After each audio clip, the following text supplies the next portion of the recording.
দেখো বন্ধুরা, বেশ সকালবেলা আজকে তো আরও সকালে উঠেছি, যেহেতু আজকে বিপত্তারিণী পুজো আছে। আর তারপরে আমাকে কাজেও যেতে হবে, আবার ঘর সংসারে পুরো কাজও করতে হবে। যাই হোক, সবটাই করে নিয়েছি। আর বেশ স্নান করে দেখো ঘরে পুজোও দিয়ে ফেলেছি। আর এখন 7টা বাজে, আমার পুজো দেওয়া কমপ্লিট হয়ে গেছে। আর জানো, আমার পাড়া প্রতিবেশী এতটাই ভালো, আমি কালকে শুধু বলেছি যে আমাকে একটু ফুলের ব্যবস্থা করে দিও। কারণ দেখো, কেনা ফুল তো পাওয়াই যাবে, এবার কীরকম হবে না হবে। আর দেখো, আমার পাড়া প্রতিবেশী কত ফুলের ব্যবস্থা আমাকে করে দিয়েছে। এখানে একটা মেয়ের আর একটা আমার। আর এখানে তো কালকে রাত্রে বসে বসে ধাগা করে নিয়েছি, আর কিছুটা পেরে উঠিনি, গোটাই রেখে দিয়েছি। এই দিয়ে পুজো দিয়ে দেবো।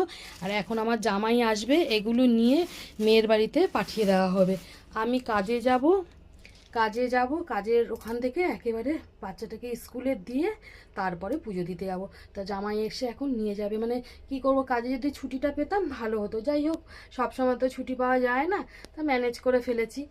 যাই হোক, আজকে আর তোমরা কারা কারা আজকে বিপদায়িনী পুজো করছো কমেন্টে জানিও।